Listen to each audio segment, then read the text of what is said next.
أعوذ بالله من الشيطان الرجيم بسم الله الرحمن الرحيم الحمد لله رب العالمين وبه نستعين اللهم صل على سيدنا محمد النبي الأمي وعلى آله وصحبه وسلم رب اشرح لي صدري ويسر لي أمري واحلل عقدة من لساني يفقه قولي ولا حول ولا قوة إلا بالله العلي العظيم إلهي أنت مقصودي ورضاك مطلوبي أعطني محبتك ومعرفتك السلام عليكم ورحمة الله وبركاته الحمد لله والشكر لله.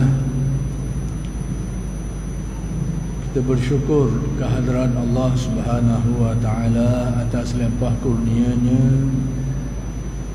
yang telah mencipta kita, memanjangkan umur kita dan mengurniakan kepada kita nikmat-nikmat-Nya yang sangat banyak zahir dan batin.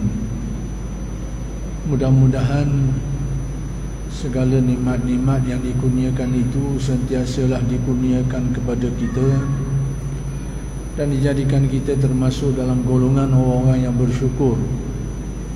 Mudah-mudahan dengan berkat syukur Allah Subhanahu wa taala bukan saja menjaga, memelihara dan mengekalkan nikmat-nikmat yang sedia ada ini, malah ditambah lagi dengan nikmat-nikmat kurniaan yang lain. Dan insya-Allah pada malam ini akan diteruskan lagi pengajian kitab Minhaj Al-Abidin karya Hujjatul Islam Al-Imam Al-Ghazali rahmatullah alaih.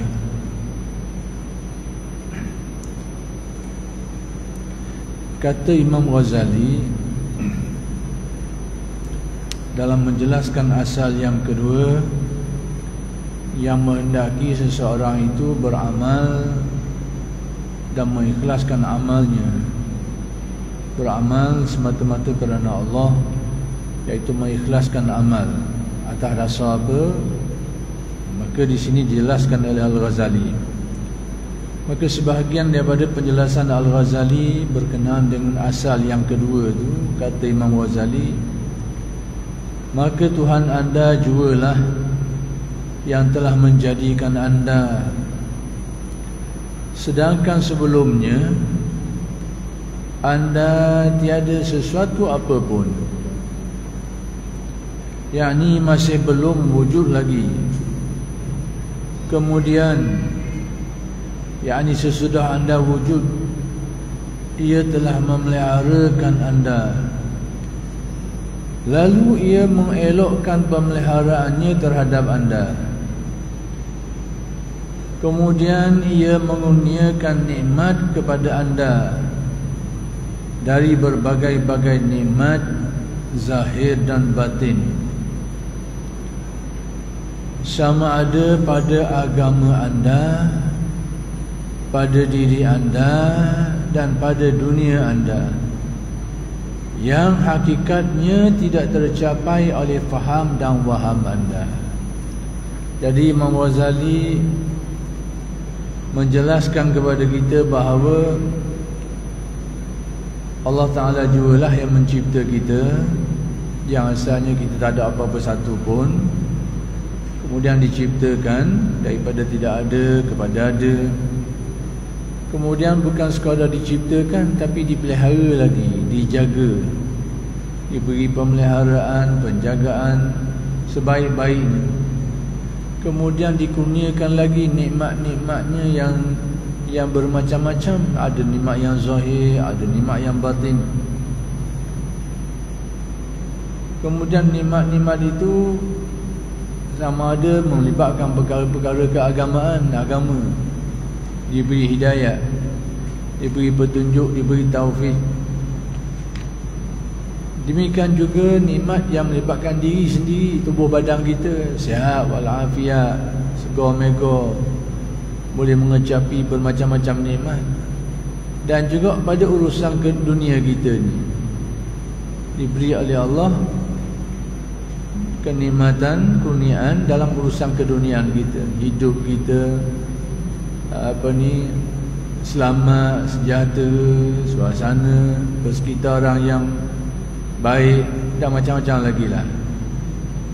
Tak apa-apa kedana diberi kemudahan, diberi keselamatan, diberi bermacam-macam lagi lah keadaan-keadaan kehidupan keduniaan yang penuh dengan nikmat-nikmat ni. Yang mana kata Imam Ghazali, hakikat semua pemberian Allah Ta'ala ni, hakikat nikmat yang dikurniakan itu tak dapat dicapai oleh faham kita. Maksudnya kalau nak dihitung, dikira sebenar-benar, akal kita tak nak kira betapa banyaknya nikmat-nikmat yang dikurniakan oleh Allah Subhanahu Wa Ta'ala kepada kita ni, yang hakikatnya kata Ghazali, akal kita tak dapat nak capai, nak kira detail dia, pecahan-pecahan dia tu bermacam-macam, beragam-ragam lagi. Baik, kemudian kata Imam Ghazali lagi, firman Allah semulia-mulia yang berkata, yakni Allah Subhanahu Wa Ta'ala berfirman, wa in ta'uddu ni'matallahi la tuhsuha. Suratul Nahli ayat 18, yang bermaksud, dan jika kamu menghitung nikmat Allah yang dilempahkannya kepada kamu, kalau kita nak kira sesa, nak nilai, nak kira, kalau kita jadi nak kira lah, kira nak senarai,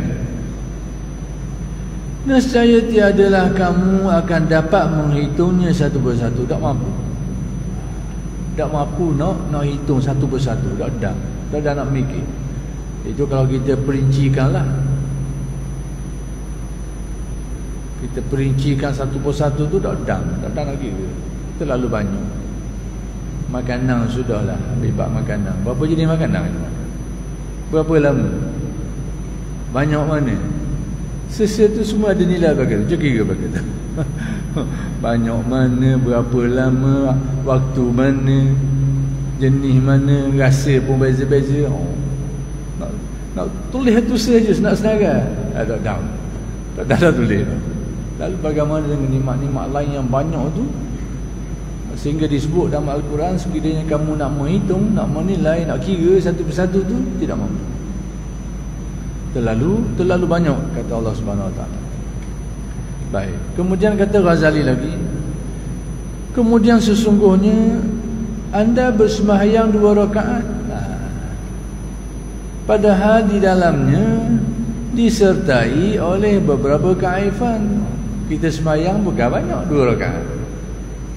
Dalam 2 rakaat, dalam 2 rakaat tu pun dari segi kesempurnaannya banyak yang cacat. Banyak yang cacat, terutama dari segi kehadiran hati, khusyuk hati. Dari segi rukun tu tak kurang lah. Rukun batal sembahyang kita tu, tu lengkap lah. Tapi dari segi hadir hati, khusyuk hati, tu banyak kurang bahagian tu. Disertai oleh beberapa kearifan, bagi yang kurang aib tadi, dan kerosakan, rosak-rosak yang tidak membatalkan lah.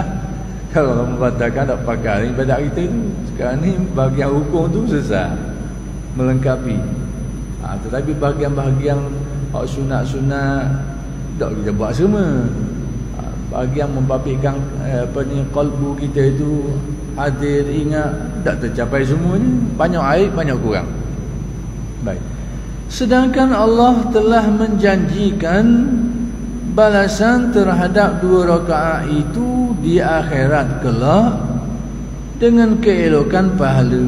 Tapi Allah Ta'ala janji atas 2 rakaat yang sifatnya gitu tu dijanjikan dengan pahala yang sangat lumayan lah. Keelokan pahala ni, pahala yang besar. Sekalipun 2 rakaat, sekalipun atas 2 rakaat tu banyak aib, banyak kurang, tapi diberi ganjaran, dijanjikan ganjaran yang tidak sepadan dengan amalan kita. Dan berbagai-bagai jenis kemuliaan lagi. Bukan saja pahala yang dijanjikan Allah atas amalan kita buat tu, tapi dia beri kemuliaan-kemuliaan lain lagi. Sehingga kan anda langsung lupakan pemberian rahmat Allah.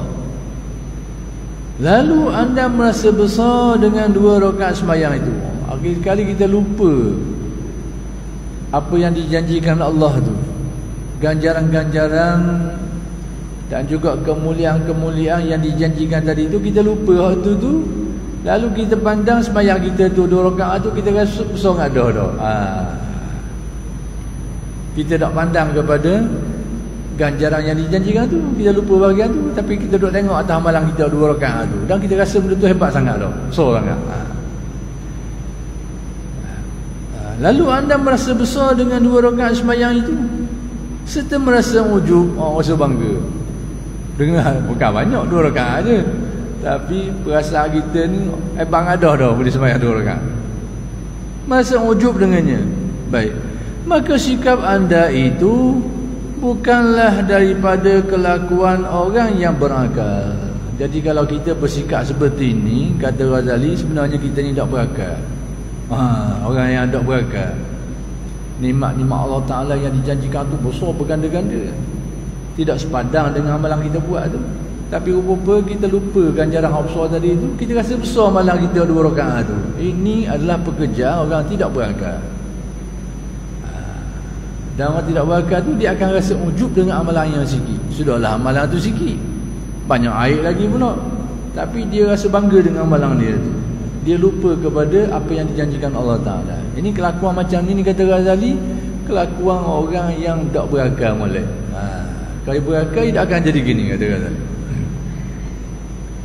Orang yang bukanlah daripada kelakuan orang yang berakal apabila anda tilik pandang dengan sesama. Jadi kalau kita perhati dengan molek, orang yang merasa ujub dengan amalan dia ada banyak mana ni, bukan dah lah ada banyak mana, sikit itu pun bertapung situ bertapung sini.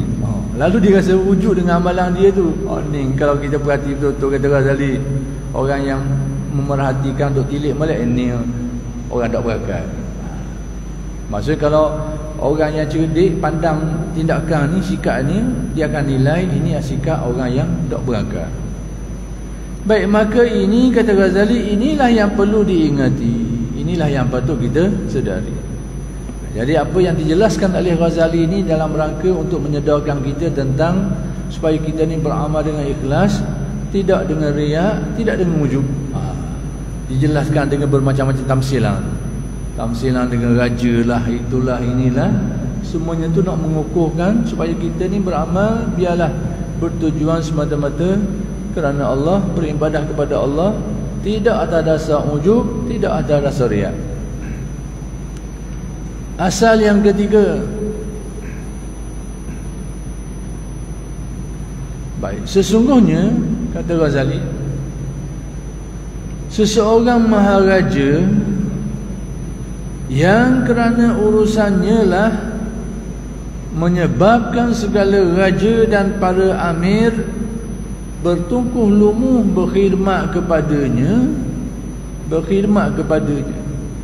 segala penghulu dan segala pembesar bangun berdiri di samping kepalanya tu. Orang pengiring-pengiring raja lah, pembesar-pembesar tu bangun belaga, raja duduk depan, duduk. Tapi kiri kanan ada ni, penuh, duduk iring. Baik. Kemudian segala cendekiawan pula, golongan bijak pandan, ahli ilmuwan, ahli akademik dan para hukama berbakti memberi khidmat kepadanya, berkhidmat, mencurahkan bakti mereka, khidmat mereka kepada maharaja ni. Baik, segala kaum cerdik pandai dan para ulama pula menuntut pujiannya. Orang yang bijak, ahli ilmu, dia ni nak supaya mendapat kedudukan di si raja yang maharaja ni, supaya dapat dipandang oleh raja, disanjung dan dipuji oleh raja. Baik, dan para pembesar serta para pemimpin berjalan berbaris di hadapannya. Macam kita tengok suasana maharaja besar lah. Macam mana dia hadis satu perkara tu, golongan-golongan yang disebutkan oleh Ghazali ni ada belaka. Menyambut dia tu. Baik. Apa benda yang Imam Ghazali nak kabur kita daripada cerita ni? Baik, apabila maharaja yang agung itu, dia raja-raja ni ada raja banyak, ni ada orang atas kali tu, panggil maharaja. Ada raja kecil, ada maharaja. Baik. Apabila maharaja yang agung itu telah mengizinkan kepada seseorang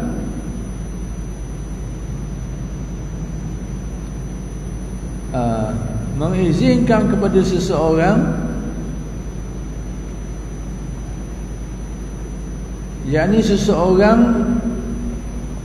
awam lah, orang ramai atau orang biasa ni, atau seseorang dusun. Orang dusun ni orang kampung lah, orang kampung, orang darat, orang kampung. Baik. Jadi apabila maharaja ni memberi keizinan kepada seseorang orang biasa ataupun orang kampung ni yang berada di pintu gerbangnya, yang mana orang tu duduk depan pintu gerbang dia ni, apa yang diizin masuk ke istananya. Jadi maharaja ni beri keizinan kepada siapa dia? Kepada orang kampung ni, orang dusun, orang darat ni. Orang duduk depan pintu tu nunggu. Izin apa benda? Izin masuk ke istana. Baik. Sebab apa benda? Dengan sebab rasa kasihan dan perhatian baginda. Sebab raja beri kebenaran tu sebab rasa kesian dia. Padahal dia orang kampung je, orang darat, duduk tepi pintu. Tapi raja suruh masuk dalam. Sebab apa? Raja kesian ke dia, raja beri perhatian ke dia. Baik. Sehingga kan kemudiannya si pekan, ni bahasa lama, ni orang ramai, si pekan ni orang biasa, atau si dusun tu, orang kampung tadi tu, orang darat tadi tu, turut sama bersesak-sesak, berasak-rasak dengan para raja. Akhir sekali raja-raja lain, pengusaha lain berasak-rasak sekali lah, berteruk-teruk sekali.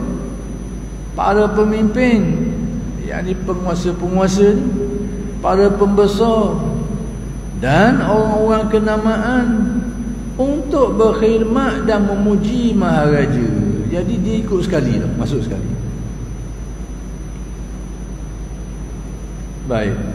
Dan seterusnya si maharaja dengan perkenannya telah menganugerahkan kepada si pekan tadi itu, iaitu si orang biasa tadi, orang awam, atau si dusun tu, orang kampung tadi itu, satu kedudukan pangkat yang diisytiharkan di khalayak ramai. Dia beri pakat pula ke orang tu dan diisytihar depan orang ramai pula. Dan lagi baginda memandang dengan pandangan redha terhadap khidmatnya itu, dan dia suka khidmat orang kampung tadi. Meskipun khidmatnya itu kacau bilau dan berkaiban, sekalipun dia tu bukan orang biasa main situ, orang kampung, orang darat. Tapi raja beri penghormatan ke dia, beri benar masuk ke dalam, sekali dengan pembesar, sekali dengan orang ramai, orang kenamaan ni masuk. Padahal dari segi tata susila, cara tak reti, tak macam orang lain yang biasa dah ni. Tapi dia beri perhatian oleh raja, dia beri pakat ke dia, diisytihar depan orang ramai pula. Lalu tengok apa pula akan berlaku. Baik, kata Ghazali, bukankah penganugerahan pangkat itu akan dikatakan orang tentangnya? Tidakkah, kata Ghazali, bila raja beri anugerah pangkat tu orang akan kata ke dia, kata apa benda? Sesungguhnya besarnya kurniaan maharaja,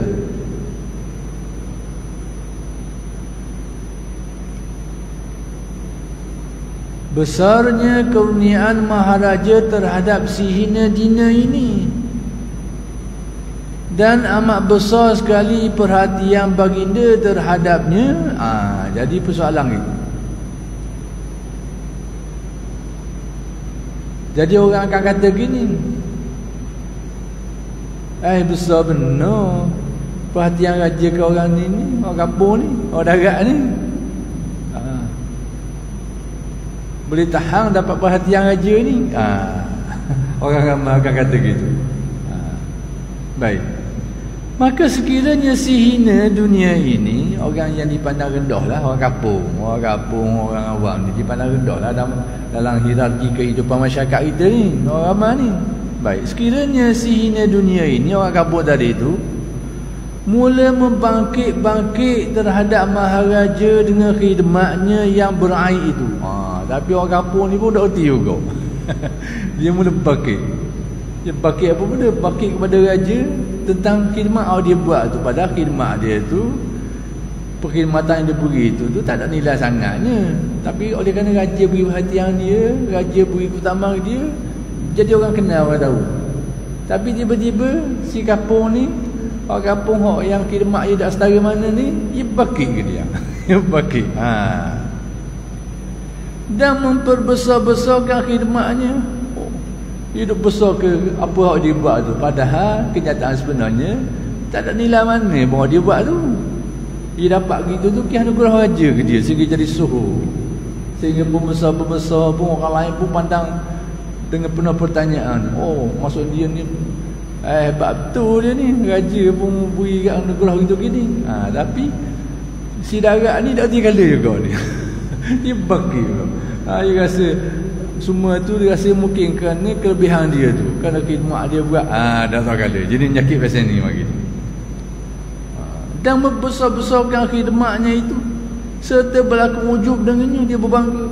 Dia rasa dia dapat kedudukan tu atas kapasiti dia, atas kebolehan dia. Padahal tak gitu pun. Padahal semata-mata diberi perhatian oleh raja kesian dia.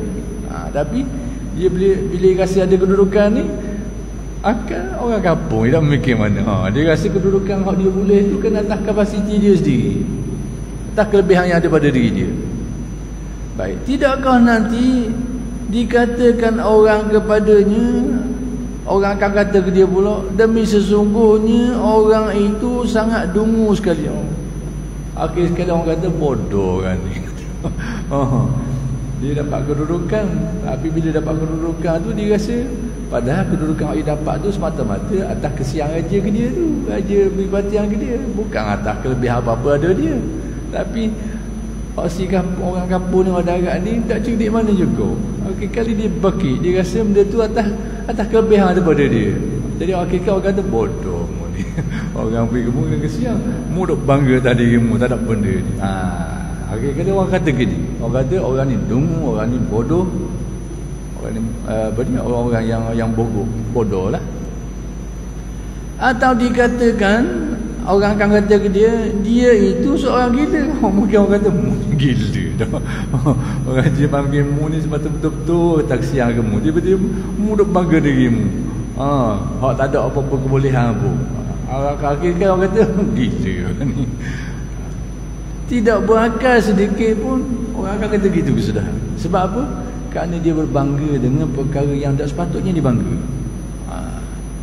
Sebenarnya dia dapat kedudukan tu dari sudut lain, sebab lain, bukan sebab kelebihan dia, kehebatan dia, tapi sebab aspek lain. Tapi bila dia bangga, bila dapat kedudukan dibangga dengan diri sendiri, lalu orang kata orang ni orang gila, orang ni orang bodoh. Orang akan kata gitu. Maka demikianlah Ghazali nak membandingkan kita dengan Allah Subhanahu Wa Taala. Jadi seseorang yang beramal ibadah itu akan ditinggikan darjah dia, diberi ganjaran yang sangat besar di akhirat, akan dimuliakan. Tapi tiba-tiba dia bangga dengan amalan dia pula.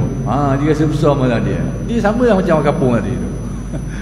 Yang dapat kemuliaan di sisi Allah Taala, tapi dia bangga dengan amalan dia, akhir kali jadilah kedudukan itu seperti orang kata dia orang gila, orang tak berakal lah. Kerana dia berbangga dengan amalan dia yang sebenarnya tidak patut dia banggakan.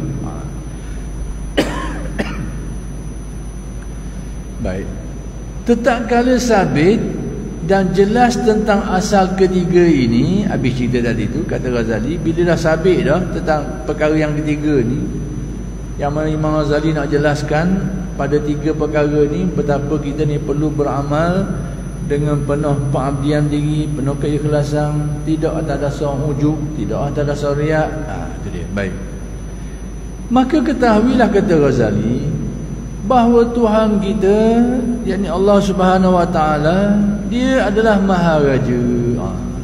Lelaki bandingan tadi tu, Maharaja yang dibandingkan tu Allah Subhanahu Wa Taala lah Maharaja, yang bertasbih kepadanya oleh langit yang 7.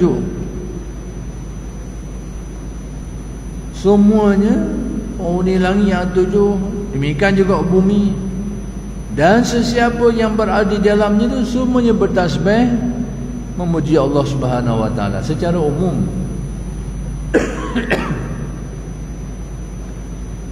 Dan ini disebut dalam Al-Quran, wa in min syai'in illa yusabbihu bihamdi. Tidak ada sesuatu pun kecuali dia bertasbih memuji Allah. Atas dasar inilah kita dilarang cabut pokok-pokok atas kubur tu. Jangan cabut. Dan mazhab Syafi'i tidak menganjurkan cabut. Potong, kalau semut sangat potong-potong je. Sebab apa? Mudah-mudahan dia ada manfaat kepada si mati. Dari segi mana? Dari segi ni. Wa in min syai'in illa yusabbihu bihamdi. Tidak ada sesuatu pun kecuali dia bertasbih memuji Allah. Atas dasar tu jugalah kita faham kenapa Nabi, apabila Nabi lalu atas kubur, lalu Nabi mendengar orang yang dalam kubur tadi tu sedang terseksa. Ini salah satu dalil bahawa adanya seksaan kubur. Ada orang ingkar hari ni tak ada seksa kubur ni, orang mati tu macam ikan beku, duduk dalam kubur senyap gitu je. Bila di akhirat nanti barulah ada pembalasan. Dalam kubur tak ada benda, dia kata. Mungkin alasannya tak tahulah, nak kata tak ada dalil banyak, termasuk dalil saya nak khabar ni. Tak tahulah yang mari ke mana, tapi agak-agaknya kok ni kot mari dalilnya. Dia kata kalau ada azab kubur mungkin tidak ada lah, dia kata. Sebab apa? Nyanyi kalau orang mati awal ni, orang mati awal kesalahan serupa je, mati awal. Untung orang mati lewat, orang mati dekat-dekat nak kiamat. Hari ni mati, esok kiamat. Oh, jadi sekejap je lah. Orang mati 10,000 tahun dulu, lama dia kena tu. Mungkin lah. Jadi tak ada. Tak ada azab kubur. Azab betul lagi di akhirat. Kau ada lah. Itu bukan faham Ahlussunnah wal Jamaah. Ada. Saya sebut tu sebab ada orang kata gitu. Tak ada azab kubur. Jadi nak ceritanya, Nabi lalu atas satu kubur, Nabi dengar kubur di luar tembok Madinah tu, Nabi dengar penghuninya sedang diseksa. Ada 2 kubur yang diceritakan di riwayat tu sedang terseksa dalam kubur. Salahan dia apa benda? Salah satunya kerana dia tidak menyuci najisnya dengan sempurna. Tak menyuci najis dengan baik lah. Seorang lagi pula kerja je tukang ngacung, duk pelaga orang, ni ngacung ni, masyubin namimah. Jadi terseksa dalam kubur. Jadi apa yang Nabi buat? Nabi minta supaya didatangkan pelepoh tamu hak segar, muda lagi. Nabi upih dulu. Nabi pacak atas kubur. Apa tujuan Nabi pacak? Lalu Nabi sendiri menjelaskan, asa'an yukhafif anhuma azabahuma. Mudah-mudahan ini pelepoh tamu ni ada kesan dia, ada manfaat dia, meringankan azab kepada kedua, meringankan. Atas dasar apa tadilah? Wa in min syai'in illa yusabbihu bihamdi. Tidak ada sesuatu pun kecuali bertasbih memuji Allah. Dan ada beberapa ayat lain yang menyebut mereka ni ada semayang mereka sendiri. Cuma kita je tak faham tasbih mereka tu. Salatahum kita tak faham, cuma kita je tak tahu, tak erti betul semayang dan tasbih mereka ni. Tapi nak beritahu makhluk-makhluk ni dia ada cara ibadah mereka sendiri. Jadi kenyataannya gini. Dan tiada dari sesuatu malaikat bertasbih memujinya. Tidak ada satu benda pun kecuali bertasbih. Bagi orang yang ditunjukkan oleh Allah Ta'ala, kadang-kadang dia boleh dengar. Dan ini diriwayatkan daripada beberapa sahabat yang dengar batu-batu bertasbih. Didengar. Bagi orang yang dibuka hijab lah, nampaklah dia dengar tasbih batu-batu ni. Jadi kita ni tidak dibukakan hijab Allah Ta'ala tak dapat dengar lah. Tapi tahulah. Tahu kat mana? Diberitahu dalam Al-Quran ini. Kita tahu makhluk ni bertasbih bersolat, cuma kita tak dengar. Kita percaya. Cuma nak kabur ada di antara hamba Allah yang dibukakan hijab ni, dapat dia dengar. Dapatlah kelebihan ni. Dari segi itu. Maksudnya bukan saja dia percaya, tapi ada waktunya Allah Ta'ala perdengarkan, menguatkan lagi. Bila dengar tu menguatkan lagi keyakinan dia lah, apa yang diberitahu di dalam Al-Quran.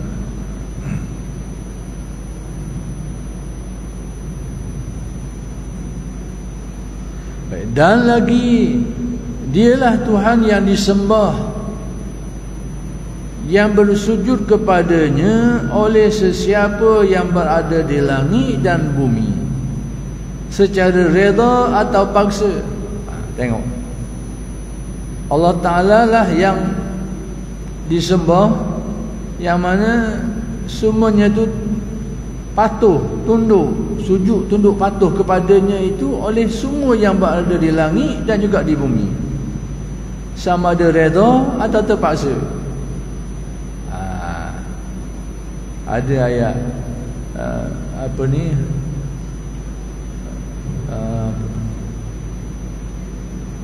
Assalamualaikum man fis samawati wa man fil ardi tau'an aw karahan. Yang di langit, yang di bumi semuanya berserah kepadanya, tunduk. Aslamani tunduk. Semua di langit dan bumi semuanya tunduk secara umumnya. Tapi bagaimana tanya dah orang kafir tu kan? Orang kafir tu kan. Jadi yang tunduk secara redha tu orang yang beriman lah. Maksudnya dengan pilihan dia. Orang kafir lah macam mana? Sedangkan ayat dia wa asmalahu, Islam ni tunduk patuh ke dia ni, segala apa yang ada di langit dan bumi ni semuanya. Maka orang kafir sekalipun dari segi syaraknya tu dia ingkar kepada Allah, tak percaya kepada Allah, tak beribadah, tapi hakikat sebenarnya dia tunduk juga, tunduk dengan takdir dia tu, tak terlepas daripada takdir Allah. Nak tak nak, sekalipun dia kafir, tapi tetap dia tunduk kepada takdir Tuhan tadi dia. Itu maksudnya. Beriman ni tak beriman lah, ibadah tak buat lah, memang diingkar dari syariat zahirnya, tapi hakikat sebenar dia tunduk juga. Tunduk dari segi mana? Tunduk dengan tidak dia nak bantah, tak dia nak langgar takdir Allah Ta'ala tadi dia. Itu maksudnya seluruh yang ada di langit bumi semuanya tunduk kepada Allah.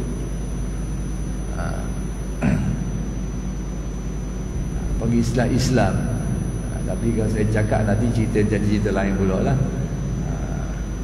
Bila sebahagian di tasawuf kata semuanya Islam lagi, nanti kan jakit ke masalah lain pula. Wahdatul Adyan pula, bagi macam-macam. Wahdatul Adyan ni saya nak cerita. Wahdatul Adyan dari versi liberal, Wahdatul Adyan dari sudut apa ni, pemikiran kesufian lain. Wahdatul Adyan tu dia agama tu satu. Baik, dua versi yang berbeza saja. Saya nak sebut sikit-sikit supaya orang tak keliru kalau baca sebahagian kenyataan ulama tasawuf. Wahdatul Adyan menurut versi golongan liberal ni, semua agama sama belaka. Islam ke bukan Islam ke sama belaka. Syirik ke tak syirik ke, sembah berhala ke tak sembah berhala ke, sama belaka. Itu Wahdatul Adyan versi liberal. Itu bukan pegangan kita. Pegangan kita inna dina indallahil Islam. Agama yang sebenarnya si Allah hanyalah Islam saja. Hal lain itu tidak diperakukan, tidak perakukan. Maksudnya agama Islam ni, kalau zaman Nabi Muhammad ni, agama Nabi Muhammad lah, yang dibawa oleh Nabi Muhammad lah. Dan agama terdahulu tu, Nabi-Nabi terdahulu, hakikat sebenarnya sama macam Islam juga. Kena ingat, agama Nabi-Nabi terdahulu, sekalipun nama dia lain, tapi hakikat sebenarnya dia sama dengan Islam. Cuma namanya tak dinamakan nama Islam. Sudah saya jelaskan dulu masalah boleh tak kita nak beri nama kepada agama Nabi-Nabi terdahulu dengan nama agama Islam. Ulama khilaf situ. Ulama khilaf. sebahagian ulama, sebahagian besar ulama, termasuk Jalaluddin Sayyuti ni dalam fatwa dia, Ibnu Hajar pun serupa juga. Kita tak boleh nak letak nama agama-agama Nabi terdahulu atas nama Islam. Nama tu sebab dia ini khususiah untuk umat Nabi Muhammad sallallahu alaihi wasallam. Nak letak nama tak boleh. Tetapi hakikat sebenarnya agama Nabi-Nabi terdahulu, hakikat sebenarnya serupa dengan Islam, serupa. Cuma nama-nama tu, dari segi nama. Tak boleh Nabi nama kepada agama terdahulu dengan agama Islam. Kerana apa? Khususiah untuk Nabi Muhammad, agama yang dibawa oleh Nabi Muhammad sallallahu alaihi wasallam. Ini pendapat yang sebahagian besar ulama kata lah. Tapi walau bagaimanapun ada juga satu pendapat daripada Ibnu Salah ni, atau Ibnu Salah, dia kata boleh. Maksudnya agama yang yang dibawa oleh Nabi Muhammad kita letak nama Islam, agama Nabi-Nabi terdahulu, agama kaum Nabi Musa, kaum Nabi Isa, nak letak nama Islam boleh juga. Jadi boleh tak? Maksudnya ada pendapat kata gitu. Jadi jangan marah dah, yang balah lah kata boleh tak boleh. Ada dua kaum ulama situ. Orang nak kata agama Nabi Muhammad Islam, agama Nabi dahulu pun nama Islam juga, boleh. Itu satu pendapat. Dapat sebut Ibnu Salah. Tapi sebahagian besar ulama tak setuju pendapat. Mereka kata nama Islam hanya untuk nama bagi agama yang dibawa oleh Nabi Muhammad sallallahu alaihi wasallam. Agama Nabi terdahulu letak nama agama zaman ni lah. Kalau agama Kristian Masihiyah ataupun agama Nusrani dia ada khilaf banyak akwal situ. Kena letak nama tu lah, nama agama Nabi dia tu. Siapa dia Nabi dia? Ataupun nama-nama lain yang sudah dikenali dengan agama mereka tu. Jadi ni dak payah balah banyaklah. Nak kata agama dahulu pun agama Islam, nama boleh nama Islam boleh, ada pendapat kata gitu. Bagi orang kata tak, ada pendapat kata gitu.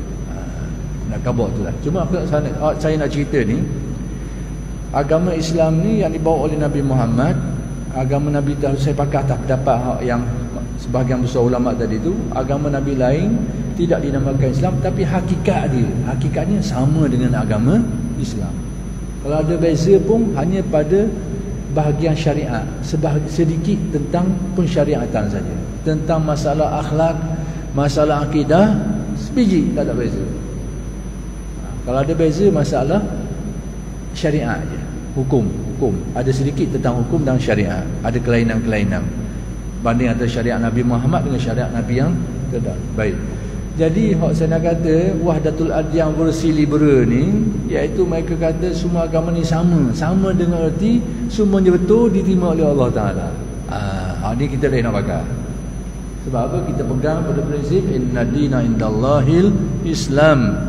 Agama yang betul di sisi Allah Taala agama Islam saja. Dan yang ataupun agama nama lain tapi yang sama dengan Islam. Itu je. Yang ni agama Nabi-Nabi terdahulu lah, yang hakikatnya sama dengan agama Islam. Itu saja yang diterima. Hak yang menyimpang, yang bercanggah dari akidahnya, segi akidahnya, maksudnya percaya kepada lebih daripada satu Tuhan, bercanggah tu. Itu tak termasuk dah. Jadi wahdatul adyan versi liberal ni itu pegang-pegang. Cuma saya nak khabar, istilah ini juga ditempelkan kepada tokoh-tokoh pemikir ahli tasawuf yang mereka tuduh memiliki kefahaman yang macam tu juga. Sebenarnya tak gitu.